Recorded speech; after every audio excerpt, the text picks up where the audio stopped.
Siomra Beag. Hello, ladies and gentlemen. Welcome back to the Tiny Room. Welcome back to On Siomra Beag. I'm the Michael of Michaelandbenjaminspodcast, but I am not today joined by Benjamin because he's gone on bloody holiday. That guy, he spends more bloody time on holiday than not on... that's not great. That's not a great joke. But anyway, look, I've been joined by a man who, following a recent very near brush with death, had to get a blood transfusion from King Felipe of Spain, which led him to find out that even though he's not immortal, he does have inside him the blood of kings. It's Shane. Very good. Didn't know where you were going with that. No.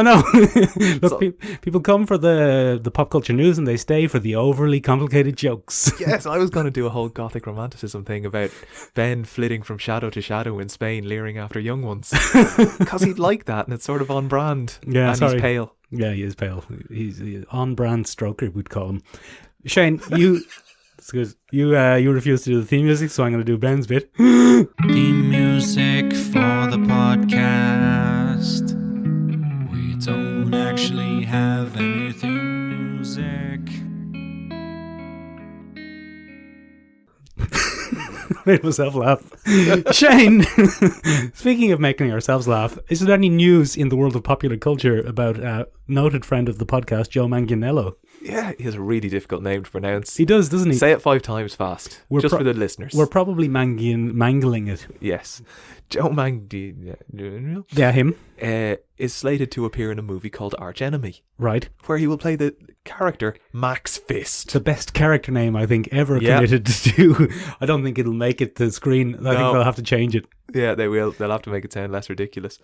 The plot, as I understand it from earlier reports, is that this guy either is a superhero. Max Fist is either a superhero from a different dimension who has come to fight crime in our dimension, but has no powers. Right. Or is a mental case who leads astray a teenager. Oh, good. Yeah. So, I mean, a little bit inspired by your life. I mean, yeah, in many ways. Yeah. I'm a very successful podcaster in my home dimension. Yes. And you lead astray teenagers in this dimension.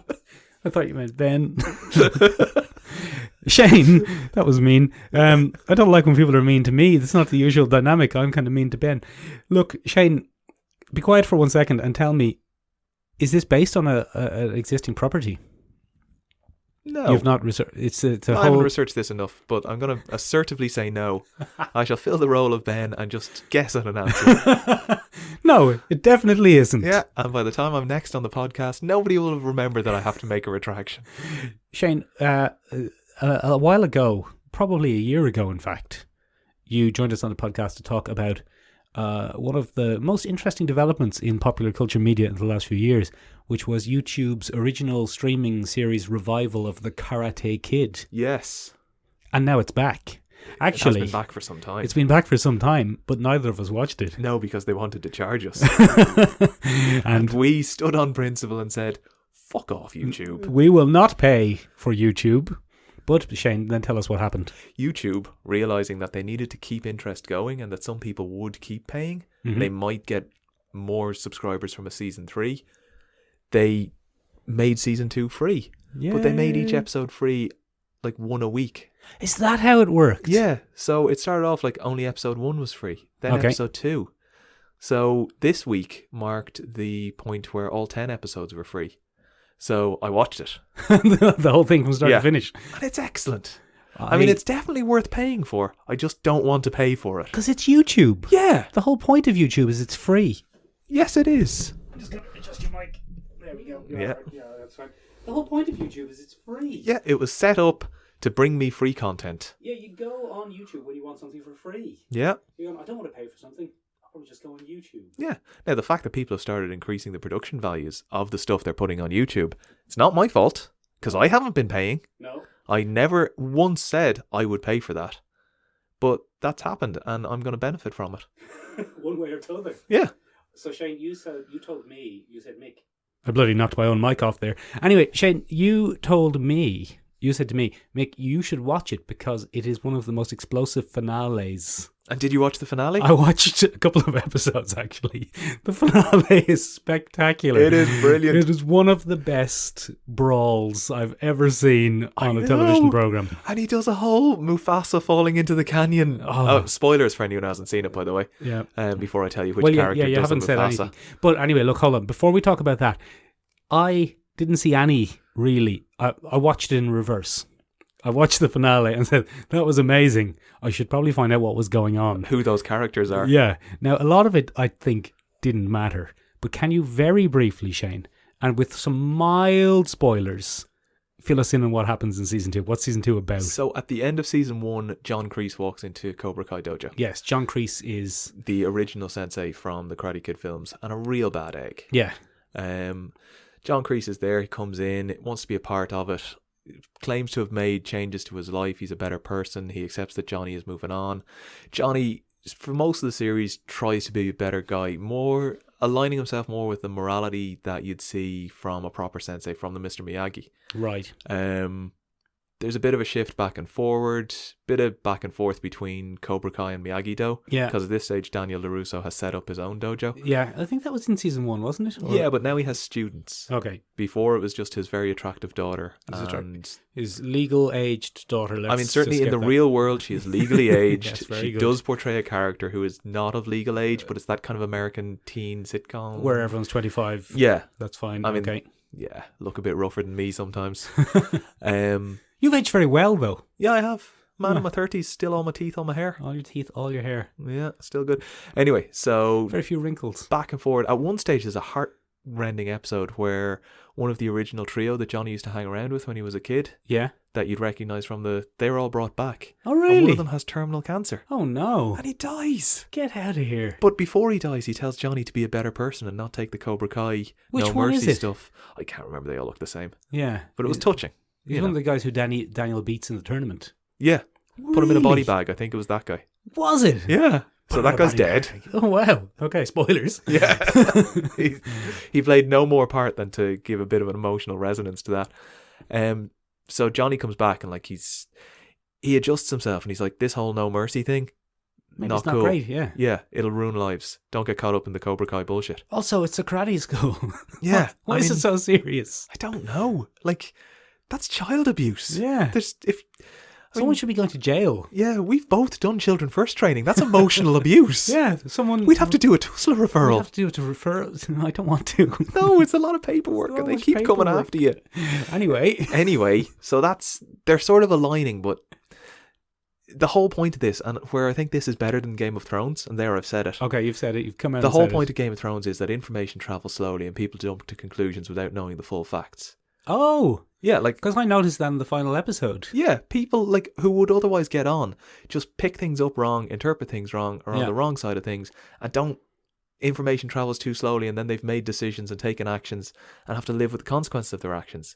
That's what's happening here, but in the information age, because of people's pig-headedness. And that's why Johnny Lawrence throws his phone away at the end. Yeah.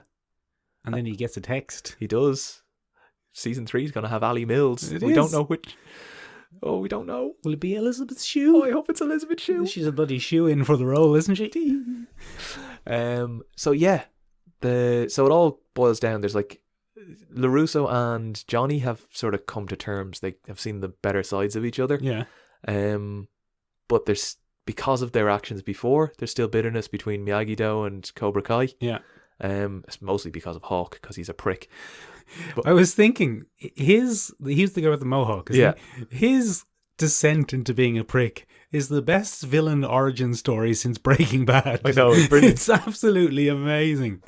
He's an absolute dickhead. Yeah, he's brilliant though. So yeah, then at the end of it, there's just this, they're back to school. I think the final episode takes place on the first day of school. First day of school, it does. I saw it this morning. There's been some teen drama. Yeah. Somebody kissed somebody else, etc., etc. Someone hit a pocket watch or something. Yeah. Or a medal, or, I don't know. It breaks into just this school-wide Miyagi-Do versus Cobra Kai brawl. It's absolutely amazing. And you haven't had a chance to watch it, but There's like this 40-year-old character who joins Cobra Kai. Stingray, and he wears this little stupid goatee. Yes. And he's in it as well. It's he assaults brilliant. some children. Yeah. He's at a job interview. He does a hip bump. Yes, he does. And he assaults some children. The whole school breaks out into this big fight. My favourite moment of the entire fight is when there seems to be a young nerd in each group. Yes, their groups are very evenly matched. Right, exactly. And the two young nerds are fighting. If you and Ben split and joined different karate dojos, it would not be evenly matched. Poor Ben. Yeah, it'd be terrible. He's no physical threat to me at all. None. But if the two nerds are fighting, and then the actual school security guard comes up and just grabs them both and picks them up and goes, stop it. And one was like going to try and punch him, but he just picks them up. It's brilliant.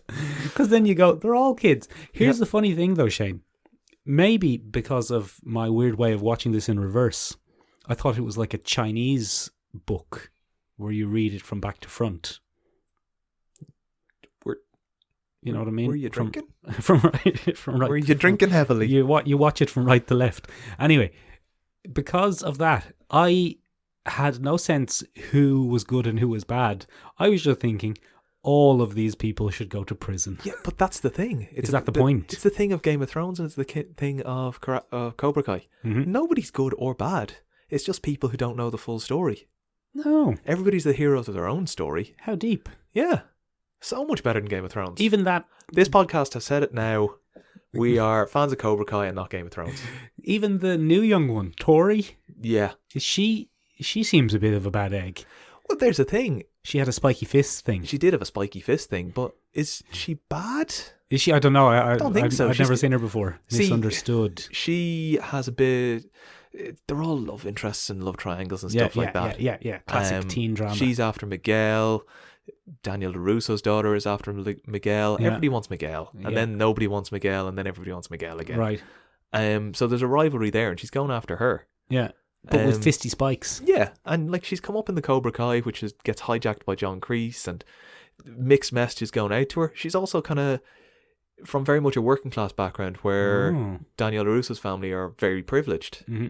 So she goes to a country club with a friend and gets accused of stealing because she's classic. From a working class background. She's got a nose ring. Yeah, and is also very sexy. for Did you check? Did you check before you? Nah, yeah, I did. Good, yeah, very good. Yeah, good. Where are we going with this? Anyway, did you notice when she puts on the fist spikes, every time she does a punch, it has a knife sound effect instead of a punch sound effect? Brilliant. It goes shh, shh, shh. Also, they're very blunt looking fist spikes, but they manage to do like a whole Bruce Lee swipe across an arm. Yeah, it's through clothing. And anyway, they do a Mustafa. Yeah, Mufasa. Mufasa, that's the fella. And Robbie? Yeah, Robbie knocks Miguel over the edge. Kicks Miguel over the edge. Yeah, and after Miguel has shown mercy. Yeah, never show mercy. That's what John Kreese would say. But it is very, like, he's going to hit that banister. He is. He's going to really fuck up his spine. Yeah. Then he does. He does. How drama. Like, that is the most serious injury that Karate Kid has ever shown. Yeah, usually it's just a sprained ankle. Yeah. And Mr. Miyagi gives him a rub and goes, look, you're grand, you dope. Yeah, you're 15. You probably don't need an ACL surgery. No. You'd be all right. Yeah. Not like when you're in your 30s and every minor pain requires an ACL surgery. Oh, the pain. Yeah, but it's good, isn't it? No, people should watch it. Yeah, people should definitely watch it. Shouldn't pay for it, but should definitely watch it. Yeah, you've only got a couple of days. Yeah. It's probably over by the time this comes out. No, because they've all lasted... Like, they started adding them. There's 10 episodes, so at least 10 weeks ago. So I'd say that you have another week or two before they'll put it back on the premium. Get on it. Could make them make a third season. Yeah, they're 20 minutes. I think a third season has been announced. Oh, good. Because Ali Mills is going to show up. Is it going to be Elizabeth Shue? Oh, fingers crossed. Look, I mean, if she goes for the audition, she's probably a shoe in. That's not a good joke. So what else are we talking about? Shane, yes. Who bloody watches The Watchmen? The bloody pair of us. We watches The Watchmen. Yes, we do. What are we now? We're three episodes in? 3 episodes in. The highlight of this episode, for anyone who's going to have to stop listening to the podcast straight away, let's do a little spoiler break. Hold on. Spoilers are coming. Here they come. We're going to talk about Watchmen. Here come the spoilers for Watchmen. Good. Next time I do it, it'll be a wrap. Brilliant.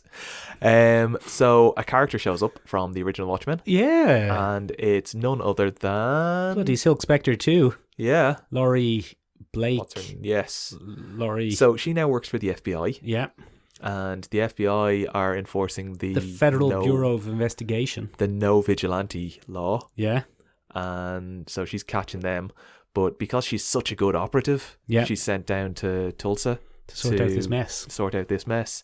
And she brings with her her big blue dildo because she misses Dr. Manhattan. That was definitely the highlight of the episode. Yeah, that was my favourite bit. It's like, oh God, that's a big blue dildo. It's a huge blue. It was bloody enormous. Yeah. It was the length of a man's arm. Yeah.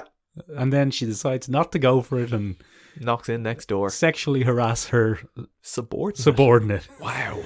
I mean, there's a Me Too for you now. Yeah, I mean, this show is really on target with the race politics, but... Yeah, I don't know if they got the bloody feminism down as well.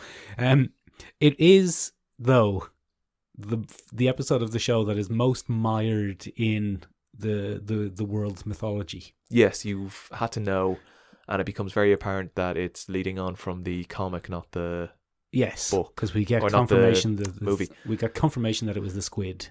Yeah. Not Dr. Manhattan attack.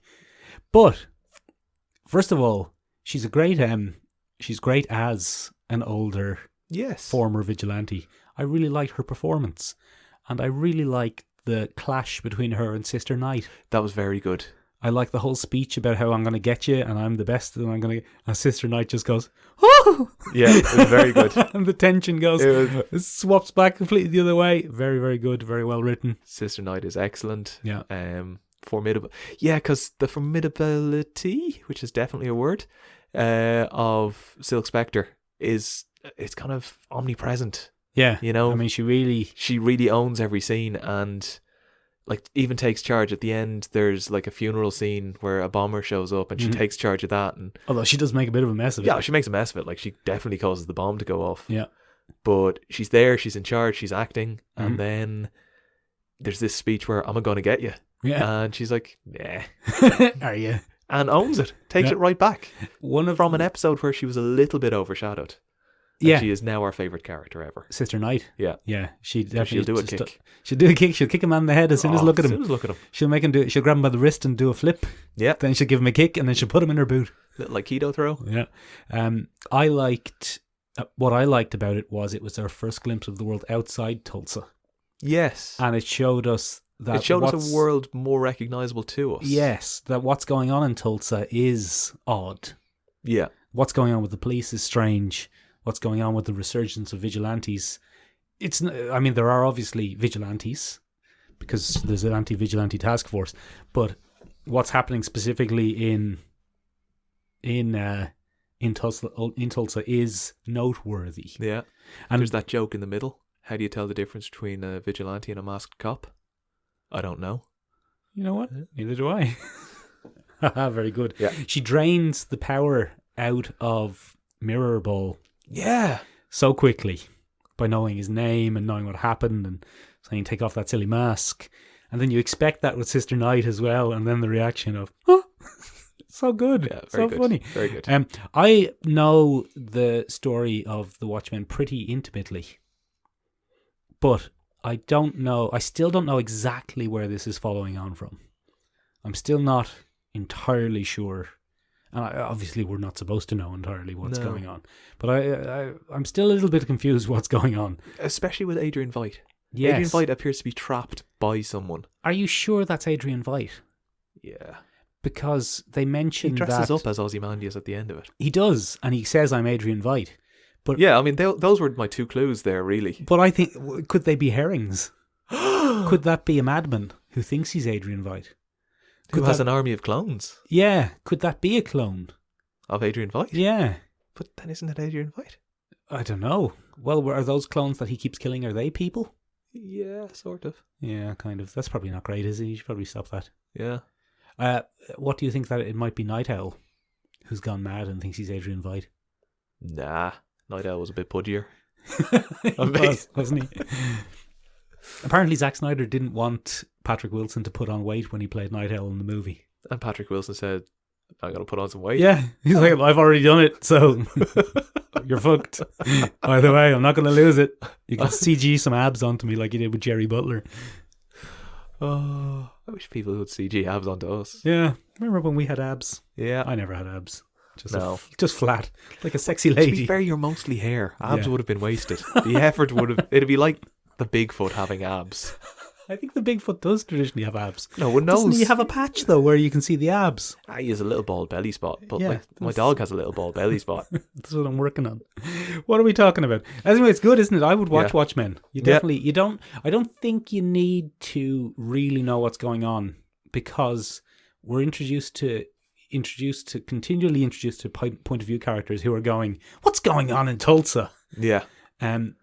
But... I think evidence of not needing to know what's going on is that my good lady wife is watching it and hasn't to breeze what's going on and isn't asking me too many questions that irritate the shit out of me. Which is good of her. She doesn't listen to this, does she? No, she doesn't. Yeah, you get away she with finds that. this program tedious. She keeps interrupting and asking you questions. What's he talking about now? Why is he talking to this? What are we doing? Now, Shane, look, hooray. We've got through our bloody... There wasn't much news. There was some news about bloody Star Wars, and The Mandalorian is out next week, isn't it? I mean, who fucking cares? I don't know. I think you might. He's essentially a bounty hunting cowboy in space by the looks of things. I know, but... He has a space lasso, and he'll come and space get you. Oh, I still don't care. It'll be set in a universe created by George Lucas with too many fluffy, stupid creatures. But I think this is going to do away with a lot of the fluffy, stupid creatures. Will it? I don't know. See, here you're sitting me down and you're trying to sell this to me, and I've largely avoided it and gone, look, I just don't like Star Wars. I don't like the way it's set or shot or scripted. You know me, Shane. I do. And you know no great Star Wars fan am I. No. I look around. 3 Star Wars action figures. Yeah, I think in here somewhere. Yeah, there's that guy up there. There's more Stargate. I'm a much bigger fan of Stargate, Shane, than Star Wars. But not many I'm not a huge fan of Star Wars, but I'm somewhat interested in seeing this. I won't be there opening night. I will wait for some reviews. It's a TV show. I won't be there opening night. Right, good. All right. Stand by it. That's fine. Disney Plus is coming to Ireland in March. Disney Plus, Disney's streaming service. I mean, March. Another streaming service? I mean, Shane, let's be honest. We've got Netflix. Yeah. We're not going to pay for another one. No, we've got I already pay for Netflix and Amazon. Yeah, well, I'm damned if I'm going to pay for YouTube. Yeah. And this Johnny-come-lately Disney. Disney Johnny-come-lately isn't going to get a red cent of your money until... We'll all gather together in public halls. Yes, and watch Scarlet Witch and The Vision. Yes. On a big screen. So Disney get one subscription. And a sense of community will be fostered. Very good. Power to the people. Yes. Shane, speaking of pop culture properties with a huge sense of community, we're here today to talk about Highlander. Flawless. Not every segue has to be great. That's one of the first rules of podcast. Shot's a kill shot, eh? Look, Shane, why don't you tell some of our younger listeners? You know, our average age of listeners, Shane, is 24. Is it? Fuck. Yeah. So why don't you tell some of our... They could star in like a CW as a teenager. Exactly, yeah, they could. Never give up on your dreams, 24-year-olds. Yeah, a suspiciously sexy teenager. Do I want that? Do I want to say that on a podcast? Here's where we're going. We're saying that, yes, so our young'uns, Shane, they're younglings, a lot of them. And a lot of them might be wondering, Shane, what even is Highlander? Wow, since I'm talking to the younglings, yes, this is a property that deals with immortality and the issues that arise from immortality. It's really hard to get across, the sense of loss, the sense of all things fading, crumbling into dust around you. Yes. As 2 men in their late 30s. Late 30s. We've seen our knees fail. Both of them. Yes. Our wrists begin to hurt. My ankle our hurts. Ache. My ankle hurts now. Yeah. Just having a conversation hurts my leg. Your hair. Hey, leave it out. It's a choice. My joie de vivre. Become cynical, embittered and worn down like a nub. Just this week I was at a funeral, and my dad, being a staunch traditionalist, we had to fill in the grave by hand with shovels. Oh no. Which really gives you time to think about Highlander. So, just as a bit of context for the listeners, Shane was informed 2 weeks ago that we were doing how long have we been planning a Highlander episode? Since the podcast started. 3 years. So we told him 2 weeks ago we're doing a Highlander episode and said to him, Shane, think about Highlander. Shane, being literal-minded as a dog, has thought about nothing but Highlander for the last 2 weeks. Sending late-night messages to Mick, just informing him I was thinking about Highlander. Yeah. Just what are you doing? Clips, just ideas. lying in bed thinking about Highlander. Yeah. So anyway, Shane, what is Highlander? So Gregory Wyden, I think, was doing his it was a college assignment. He was finishing up in some sort of screenwriting college or something to that effect. Really? And wrote Highlander as a spec treatment. Yeah. I think is what we call it in the he industry. wrote a script for a movie and then managed to sell it. So presumably got like a B+ and also made some money out of it. Most stories like that, though, the college professor says, no one will ever buy this trash. Yeah. So he sold that to Panzer Davis, which I can't remember their first name. They were the producers. And I thought it was a person. No, that would be a great name. I'd like to be named after a tank. Yeah. Maybe not a Nazi tank. No. Churchill Courtney. Patton. So they brought in somebody to direct it. You said his name earlier. I did. I said his name earlier. Now I've forgotten. The fellow who directed it, remember? Russell Mulcahy. That's the who one. Up to that point was a music video director. So think Mac G of his day. He's the Mac G of his time. He brought with him a kind of an editing style and fast cuts, and really suited the new medium, which had a lot of special effects in it. So he put together Highlander, which deals with the immortal Conor MacLeod, born in the Highlands of Scotland several hundred years ago. Conor MacLeod of the Clan MacLeod. Of the Clan MacLeod. Yeah. It's never properly explained in the movie. Like the rules of it, they don't go into it enough in that movie, and then every subsequent movie makes an absolute balls of it. So yeah, the TV show a little bit as well, but the general gist of it is there's lots of immortals, and if you kill an immortal and chop off his head, you get all of his power. Yes. Don't know exactly what that meant, because it's not like you became as strong as two men or anything. No, you just got his power in some vague sense. Yeah, in some vague sense. Now, in later movies, there was a guy who had MacLeod, I think, had taken 300 or 400 heads, where this guy had like thousands, tens of thousands, and he was super invincible. Yeah. But the TV show seemed to imply possibly it involved getting some of their skills. A little bit. Or their experience, but not their memories. Yeah, like where in the TV show there was an immortal Darius who, I think upon sacking Rome, took the head of a really good immortal. Yeah. And then he became really good. Oh, good. He lived in a monastery. Yeah. And he pretended to be a watcher for a long time. No, that was Mythos. That's Mythos. I was thinking of Mythos. Darius was straight up immortal. Didn't pretend to be anything else. Just lived in a monastery. And then somebody took his head and they became better. And then MacLeod took a really evil immortal's head, and for a while he was evil and accidentally killed Richie.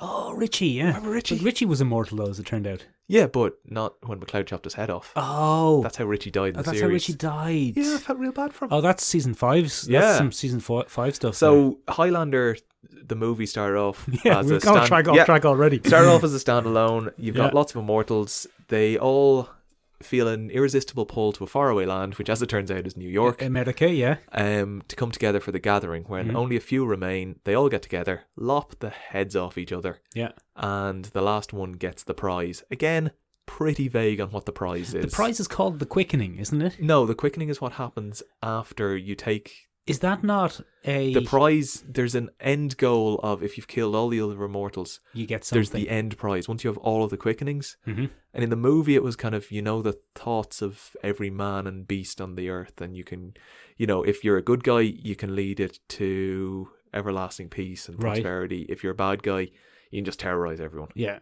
But you're also now able to have kids. Oh. Which, I mean... Because the immortals can't have kids. Yeah, immortals can't have kids. But once you win the prize, you're able to have kids, which is... I mean, just between you and me, Mick. In this room, no recording equipment. Yeah, I don't know that that's much of a prize. I've met a lot of kids. Yeah. Little bastards. Yeah, if you've the jaded ennui of a 600-year-old man and you're suddenly told you're going to have to be getting up late at night to do feeds and stuff and clean nappies, I'd be like, that was a shit prize. That was, I don't know if that was worth it. Yeah. Come here to me, though.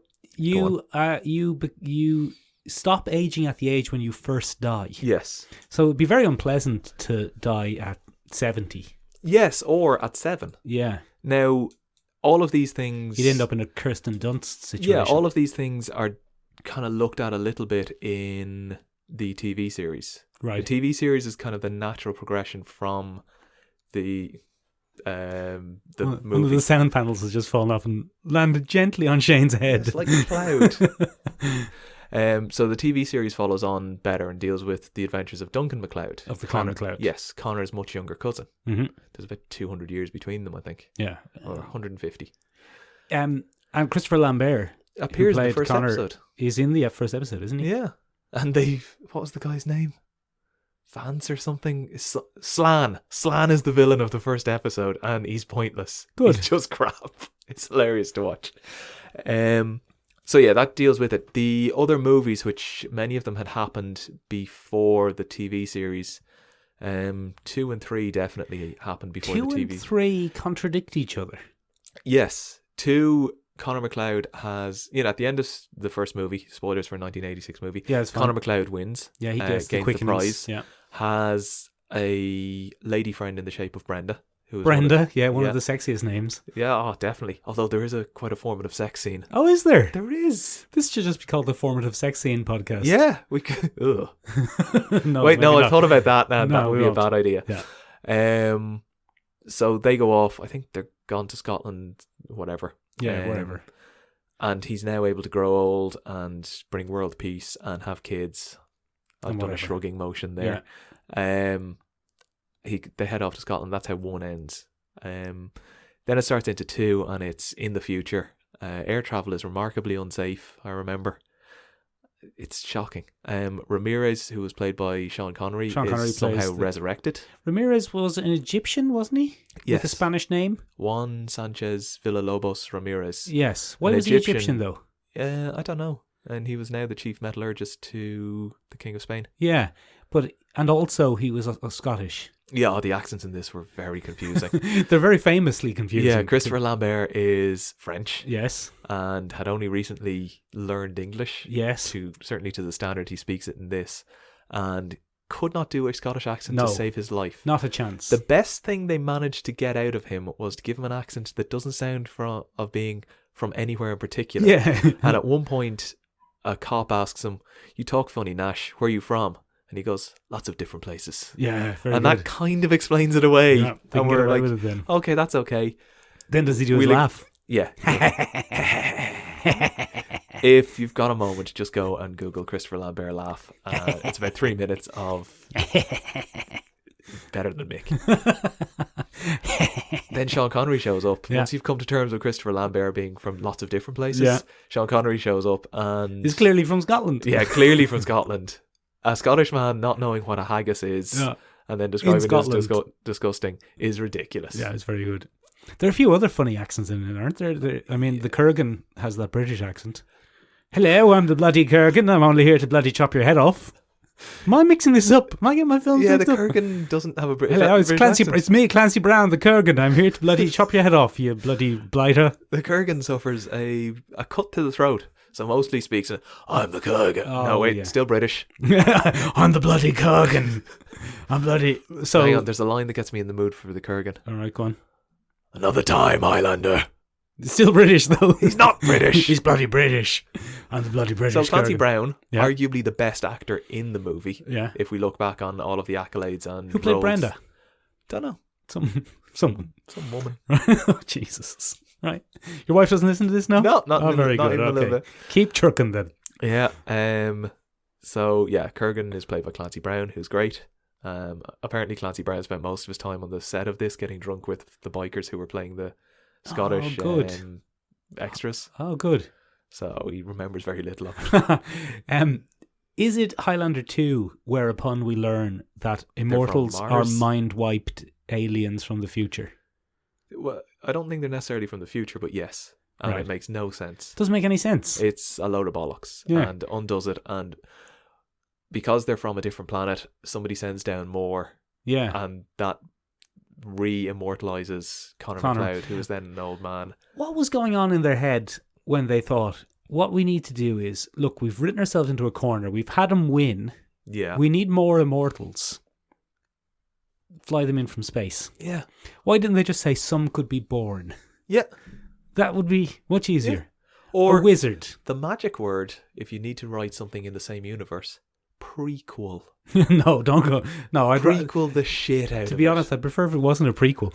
But yeah, you'd prefer that. But wait, you say you'd prefer that? Pick a property from any of the things on your wall, yes, and I'm going to offer you yes, magic aliens from a different planet, yeah, or prequel series. Nearly everything here is already magic aliens from a different planet. True. I don't think you could find something that isn't. More magic aliens. More magic aliens. Nonsensical magic aliens this time. So yeah, so then 3 undoes 2, doesn't it? Yeah. It goes, no, they weren't aliens. That 3, was just you had Mario Peebles stuck in a cave. Right. And the cave was thick enough that the immortal sensing thing couldn't get through. So Connor McLeod won the prize, but they just didn't realise. Yeah, he was like in a lead-lined vault. So then he got out and he had slightly magic powers. See? Yeah.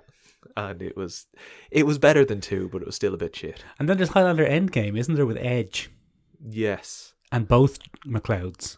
I've only seen that once. I don't remember being impressed by it. No, it was shite. One of them sacrifices himself to the other, doesn't he? Doesn't Connor sacrifice himself to Duncan? himself to Duncan because he's grown old. Yeah. Well, not even grown old. He's grown tired of it all. Yeah, tired of the grind. Game. Did you call him Dunklin? Dunklin. Yeah, very good. Dunklin McLeod, yeah. Dunklin McLeod. That's his name.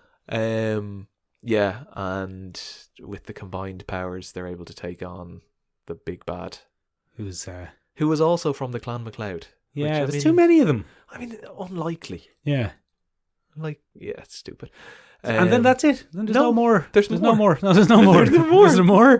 There's more where Duncan just runs around. One is in a post-apocalyptic wasteland. Right. It's so bad. He's just running around and he's still dressed in his long jacket. Is he still on his boat in Paris? No. Is he still with Vanessa? I don't know how it has all gone to shit. It wasn't Vanessa. It was... Vivian. No. Virginia. No. This is good podcasting. Yeah. Valerie. We're just going... Vivica. No. Ooh, Vivica could be good. No, move on. It'll come to me. Right. Yeah, so all the movies were crap.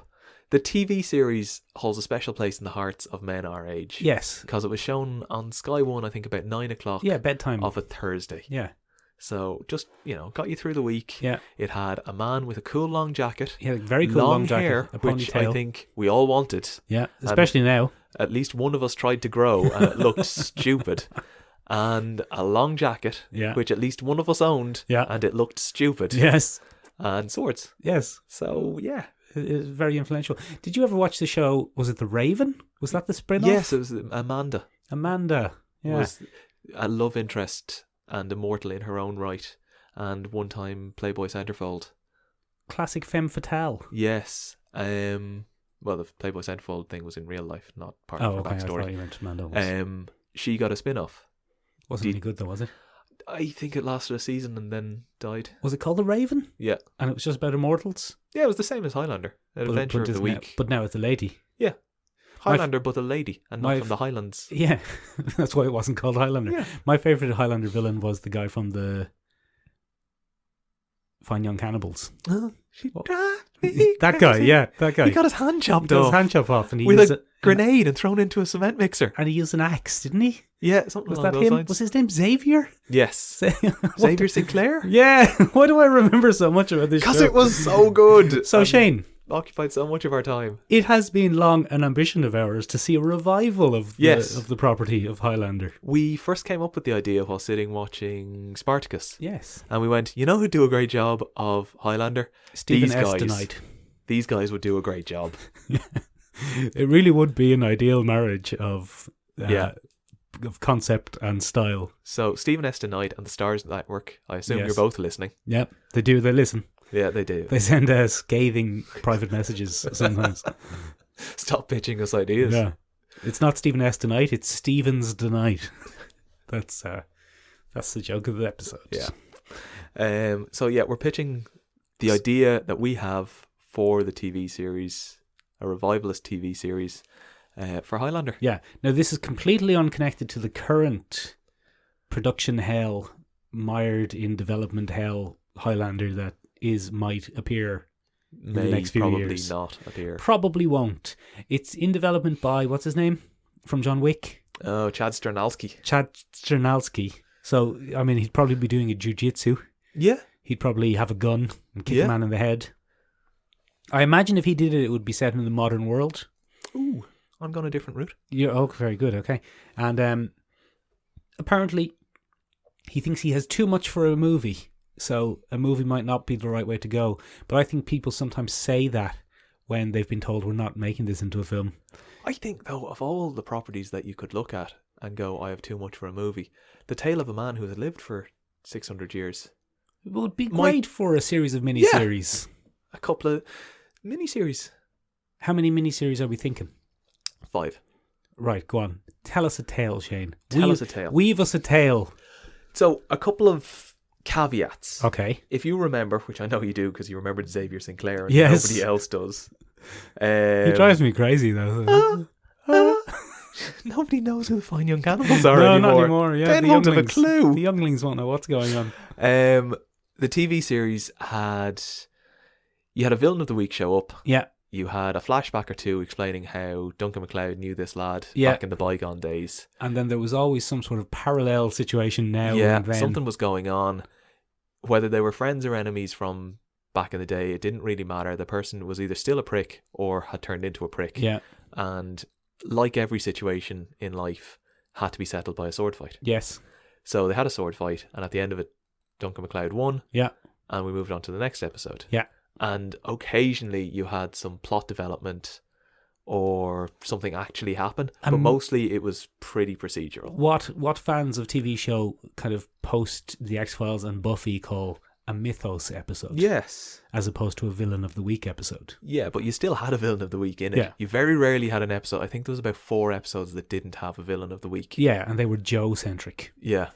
Fucking Joe. But at the same time, the Watchers, soft spot for them. Yeah. So yeah, there was always a flashback, and MacLeod always seemed to be just in the right spot. Yes. Like, if somebody was signing the Bill of Rights, he was pulling points in the corner. There he was, yeah. Yeah, you know. At the Garden of Gethsemane. Yeah, Berlin Wall's coming down. There he is, handing out shovels. Yeah. Like, he was everywhere. Yeah, he's always there. It was real fucking irritating. Like, it was good once or twice. It's like, oh, there he is. Like, because you're an immortal. Remember when he solved World War II? Yeah. But I would like to do it where somebody goes, hey, you were around for that time, weren't you? And he was like, I don't know, I was pretty drunk in the 90s. Very good. And like, something important.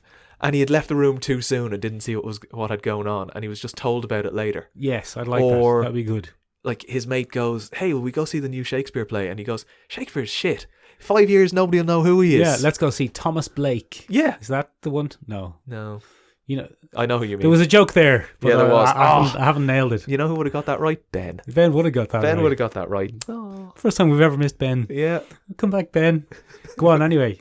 So I don't want to do that. Right. I don't want to necessitate the flashbacks. Yeah. So I would like to start and do just a tale of Conor MacLeod coming from the Highlands. Yes. So season 1 deals with Conor MacLeod. The MacLeods are fighting with the Frasers. They always have been. Mm-hmm. The Frasers, let's say they ally themselves with the English, because the English were always evading The bloody Scotland. English. Yeah, those pricks. I don't have any negative feelings towards the English at all. Grand bunch of lads. Yeah, especially, because most of the people in England now weren't alive back in the 1500s. Yes, and probably have as much genetically in common with the people from the 1500s as you do. Exactly.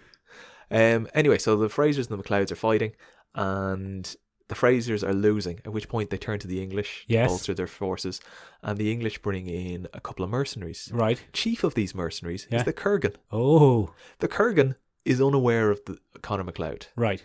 And where Clancy Brown played the Kurgan as just an unstoppable killing machine devoid of emotion or remorse or anything like this. Yes. The Kurgan I'm pitching is a calculating, a politician, a killer. He's much more of a prick. Yeah. Right. Like, he's prepared to put plans in motion. Yeah.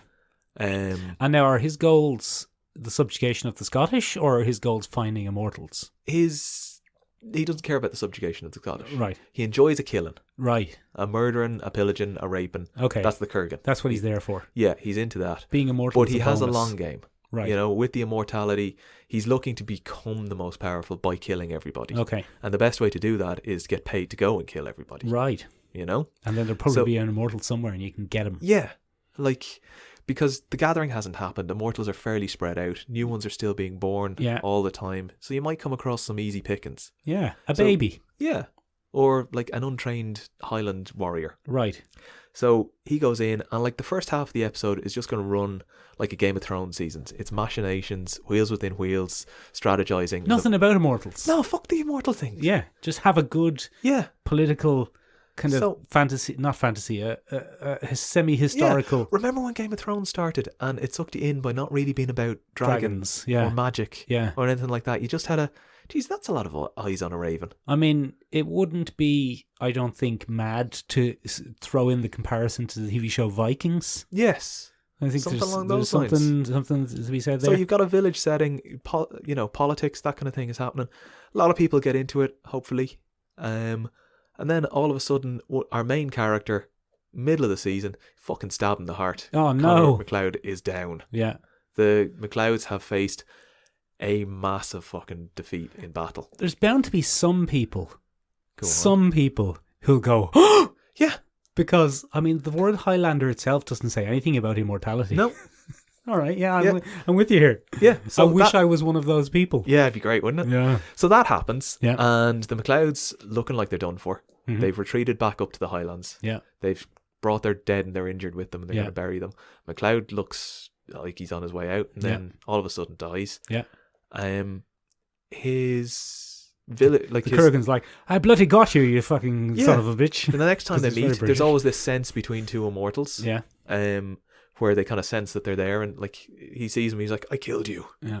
And McLeod is like, I know you did, but jog on. I'm all right. I got better. Yeah. The village are starting to reject him, but they need every able-bodied man. There's a bit of tension there. There's a bit of witchcraftery around him. Yeah. I mean, everybody's suspicious of him. Yeah. We're talking good old Catholic Scotland, Scotland. Burning rosemary at him. Yeah, there's another battle, or like McLeod might be driven from the village. I'm thinking maybe driven from the village. You generally have an episode like that, wouldn't you? And he goes a bit Bravehearty. He goes a bit guerrilla warfare. Yeah, he's out in the wilds. Like, and the Frasers who saw this man die in battle, because, let's say he's this chief's son or something along those lines. Yeah, yeah. So well known, bit of a celebrity. Saw him die in battle. Suddenly see McLeod coming around and killing their men, taking them out as they're walking like night patrols and stuff. He might even go off and join an even wilder clan. And come back with some of them, maybe. Something along those lines. Just, you need more characters. Yeah. To kill. To grow to love and then kill. You'll have to make some friends. So he goes off and makes a friend. Some hairy man. Wildly apparent that he is immortal. The Kurgan hears about this man who died in battle and it has returned and is now killing all the Frasers' men and is turning the tide back in favour of the McLeods. Because the Frasers soldiers are like, am I going to fight them? Their men don't die. Yeah, there's one of them doesn't die, at least, for the very least. They're killing us. The ghost of Conor McLeod. Oh, yeah, very good. That kind of thing. He's out to get us. God is not on our side. Where at the same time, the McLeods are like, the devil is on our side. Yeah. Yeah. And so on. Yeah. And so they say that. They say the devil is on our side and so on. Yeah, and so on and so forth. And then the season kind of comes to a close as the McLeods and the Frasers reach kind of an uneasy treaty. Right. The Kurgan again is killed in battle and is afraid to return, because once your cover is blown as an immortal, you don't come back. Yeah. Because you're always afraid of the villagers and their burning brands. Because they'll chop your head off. Oh, they will. They might accidentally chop your head off in the melee of trying to get you. Yeah. So McLeod is driven from his village, and the Kurgan, with no special attachment to McLeod, just fucks off. All right. Yeah. And we're introduced to Ramirez. Oh, in season 1? Yeah, at the end of season 1. Okay. So Ramirez shows up, and kind of point of view character for ourselves, McLeod gets it explained to him what exactly has happened. Okay. Because up to this, he's just been working on the assumption that he's survived for some reason. I'm the one guy who can't die, and nothing can get me. Because he doesn't, other than a strange feeling he gets about the Kurgan. Yeah. And like, they're about to meet each other in battle. You get this big crescendo. It's about to happen. It's about to go off. Here's these two guys. And then, like in the movie, the armies arrive. They rush in, and it's a melee. And the Kurgan gets killed, has to scarper. McLeod goes back to his village. Everybody's sort of happy that he helped out. Yeah. Bit of a celebrity. The legends of you will be told down through the ages. But fuck off. Fuck off. You creep us right out. You're real weird. Yeah. So he disappears off, and Ramirez shows up in the final episode and explains what's been going on. And you were sitting there having watched what you thought was a bit of a political thriller with a slightly magical edge to it, going, this is about immortals. Everyone's immortals now. Yeah. And come here. So basically what you're saying is the pitch for the first season, 6 episodes, I'd say? Yeah. 6 episodes. The pitch for the first season is the first 20 minutes of the movie Highlander. But stretched out. But with no stupid flashbacks. Fleshed out. Yeah. Rather than stretched out. Yeah. With characters. Yeah. Characters you care about. Yeah. And like plot development. And like I'd like Clancy Brown to appear as a village elder. Yes, that would be great, wouldn't it? I'd like him to maybe be Conor McLeod's father. Sean Connery certainly wouldn't. No.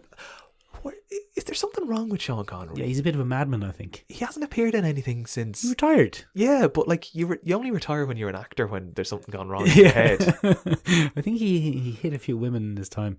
He did. There's a great tale about Sean Connery. He was on a movie set in London, and Joe Stagliano, no, that's a porn star.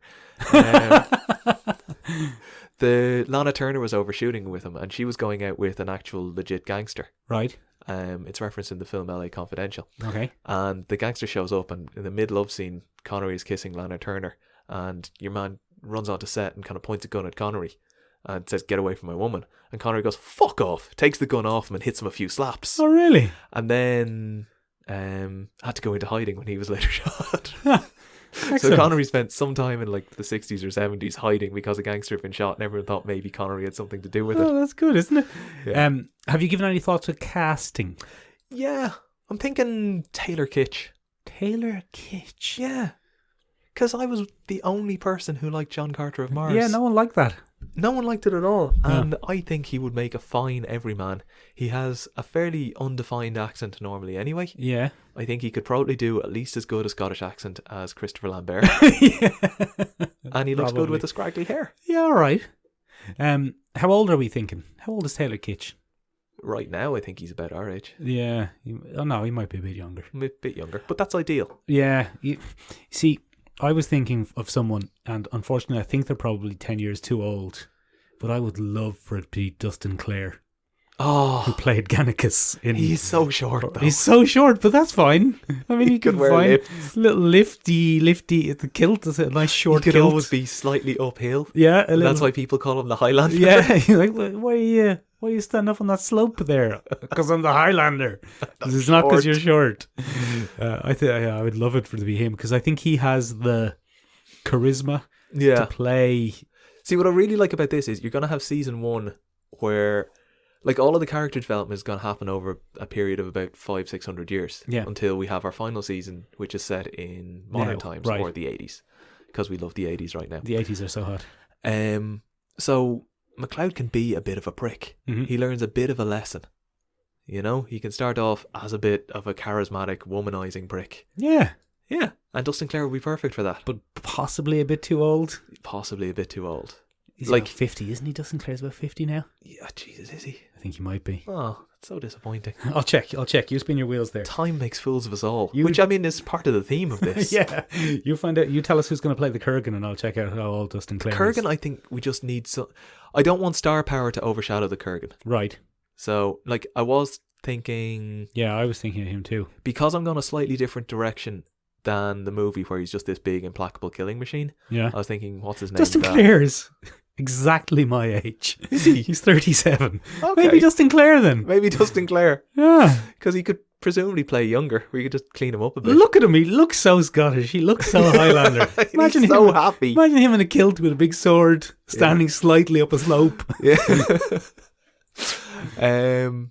Yeah, what's your man? I've forgotten his name. Played Dracula in Marvel's Dracula. Oh, in Marvel's Dracula, Tony Stark's dad. Yeah. I've forgotten his name. Yeah, we've both forgotten his name. Everybody knows who we're talking about because you're all nerds. Yeah. I think he would be a good scheming, conniving killer. Okay.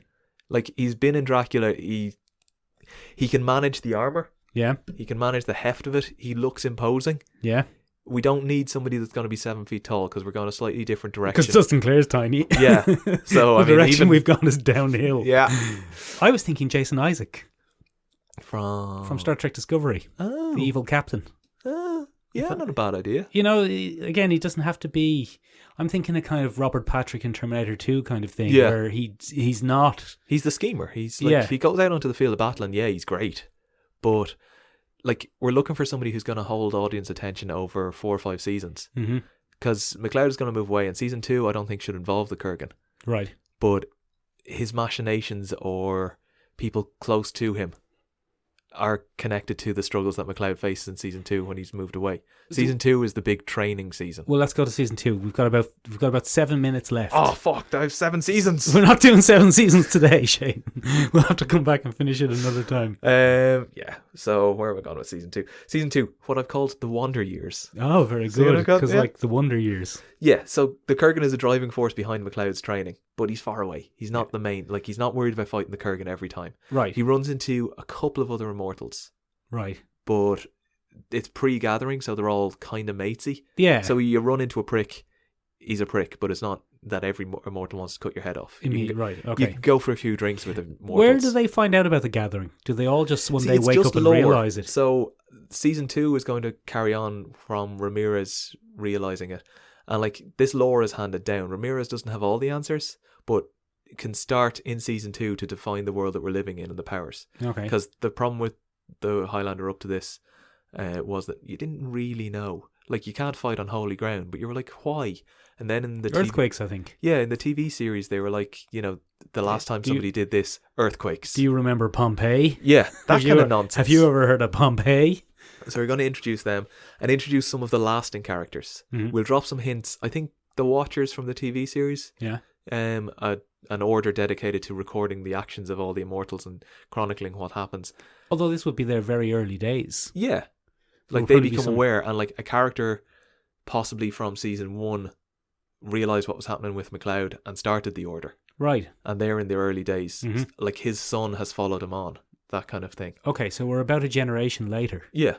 Where are we? Scotland, but then moving. Right. Because he's moved on. He's in his training phase. At least one episode is going to be to do with training. Would this season 2 then not run the risk? Because season 1 you had the nice political machination of essentially being about 2 clans going to war. This goes from political machinations to very personal. And a bit of a road movie. Yeah. So you've gone from, you know, you're worried about your 2 clans and the politics and the survival of the clan, to McLeod is now out on his own. There's no clan anymore. Ramirez is there in his training, but McLeod still yearns for the normal life. Now he likes whoring about a bit as well because it's Starz. Yeah, it's Starz. The Starz is Dustin Clare. Yeah, there has to be a boob in it. Yeah, couple. There'll be loads of blood when people get their head chopped off. There'll be so much blood. We could call it Highlander Blood and Lightning. That would be perfect. Starz would like that. That's what this episode is called. Yeah, Highlander good. Blood and Lightning. Very good. So he does that. He comes to the conclusion that he can't have that normal life with the death of the love interest again halfway through. I'm all about the mid-season arcs. Mm-hmm. And goes abroad, moves away to Spain, or somewhere else. We're gonna go, like, he wants to pick up a good Highlandery type sword. So he's gonna have to go to Japan, maybe, or run into a Japanese. Would you do a bloody? I don't know if you can call them a Japanese. Would you do a Japanese season? Ooh. Would you do season 3? Duncan MacLeod in Japan? Yeah, you could do. Like, I mean, I looked at season 3 and thought World War II. Oh, that's soon. Because, like, yeah, I'm jumping about 100 years each time. Right. So maybe more. You could do a Japan season. I'm not saying you can't. I went to World War II. Right. I had thought of 4 seasons, really. Right, go on. But you could do a Japan season, and because, like, it sets a different kind of tone then. And I think one of the great things about Highlander is you get to explore themes of loss and things moving on, and you get to have a point of view character who's seen a lot of different types of honor, morality, codes of conduct, that kind of thing, being plonked into yet another one, and assimilating to it very quickly, but also realizing kind of an absolute versus relativism. You could have a little funny scene where he goes to Japan and forgets to take his shoes off. Yeah. And then struggles with the funny shoes. I probably want to avoid that. We'll put that in the pile with the Queen soundtrack. Okay, fair enough. We're going to do something different here. Yeah, I mean, it could be a season by season thing of him basically making a life and then the game ruining it. Yeah. And a bit Dexter-ish in the sense that, not that it's going to end in a terrible, worst episode of television ever, but Game of Thrones. No, Dexter was worse. Oh God, he sailed into the storm. Was that D.B. Weiss and David Benioff as well? No, I don't think so. Oh, good. But yeah, he tries to make a life outside the game, but the game always sort of catches up. Yeah. And And then you've got those moments where he's living in these areas and like you've got the famous people who are adjacent. Every now and again he's in the right place at the right time, and other times he completely misses it. And later on seasons you can have callbacks to, what were you doing when, you know, this happened? And he's like, I can't remember. I was busy. Nothing important. Have you ever tried to wear those Japanese shoes? That's what struggling with Japanese shoes. Couldn't get them on. They're cutting the toes off me. Much smaller feet than me. Not me, Dustin Clare, noted small person. I was on a slope though, so you know. Yeah, I think a World War II season is really where we see MacLeod come into the person that he is for the Gathering, the final one. It's what defines him as a person. He's like suffering on a parallel he's never seen before. Like the minor skirmishes between the MacLeods and the Frasers. Yeah, where a couple of people got wounded. Yeah, and everybody sort of had a reason for being there. Now you have professional soldiers. You've been people wiped out in gas attacks, people mown down in gunfire. He's gone the pacifist route. He's a medic, but he's there and sees a lot of death and suffering. And it turns him... at the end of that, it has turned him into the character that we want to root for. Because in the earlier series... Yeah, I think he gets to break a few hearts. He gets to make a few decisions.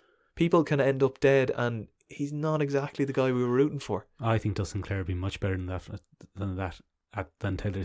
I can't speak anymore. Yeah. He'd be much better at that than Taylor Kitsch. Yes. Okay, we'll go with Dustin Clare. Hooray! Contact his agent. I'll contact his agent. Tell him we have shoes with lifts. And slopes. Strategic slopes. Yeah. Right, Jane, I think we'll bloody wrap it up there. Oh, but there's so much more. I know. Look, we'll have to do another episode. I've spent 2 weeks thinking about this. Yeah, well, don't worry. We've got infinite episodes until we can. It's literally impossible to shut us down. So Shane will be back in a couple of weeks to continue talking about Highlander. In the meantime, why don't you tell us, you the listeners, tell us what your favourite episodes of the Highlander TV show were. Oh, I do. And what themes, concepts or ideas you would like to see transferred from that series to our new Starz Blood and Lightning Highlander series. Highlander Blood and Lightning. Highlander Blood and Lightning. Who would you like to see in it for casting? Dustin Clare is signed in. Yeah. Can't change that. Everything is up. Elf is up for grabs. Well, we have, what's his name from Marvel's Dracula? Oh, no, we didn't agree on that because I said Jason Isaac. Oh, yeah, Jason Isaac seems a bit old. Yeah, well, maybe I'm... Well, we did say that about Dustin Clare, who is our age. Yeah. What is Jason Isaac? He's probably 37. Jason Isaac. No, he's 52. 56. 56. Fuck off with your Jason Isaac. He might be a bit too old. He is. He's a bit very old.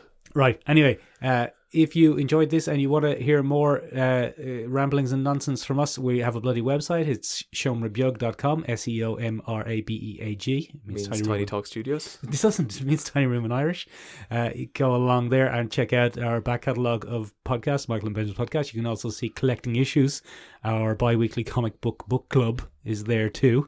What else is on there? Bloody Courtney is in session. Shane's written review is sometimes there when Ben remembers to upload the damn thing. Yeah, he definitely hasn't, and now he's in Spain, standing in the shadows. If you're listening to this on YouTube, give us now a like and a subscribe and all that stuff. If you're on Spotify, I don't know what you do. Follow. Yeah, do a follow. Do a follow on it and just listen to it. That's if the best on your thing you can morning do. commute you pass through an area of poor coverage, you can hit the download button on Spotify. Hit the download. We get a notification if that happens for some reason. Do you? Yeah, I don't know why. It counts our listens and our downloads separately, I think. Oh, interesting. I only download things when I'm going to hit an area of poor coverage. Tell a friend. That's the best thing you can do. Tell a friend. You have a friend who likes Highlander. You've been listening to this going, I don't really like Highlander, but I'm going to listen to it anyway because I've committed. I'm on the bloody Lewis and I'm listening to it. If you want to know which of your friends is the one who likes Highlander, it's the 36-year-old who used to wear a long leather jacket, had long hair, and occasionally when he thinks nobody is listening, does a sword kata. Yeah, that'll be the fella. Right, see ya. Good episode.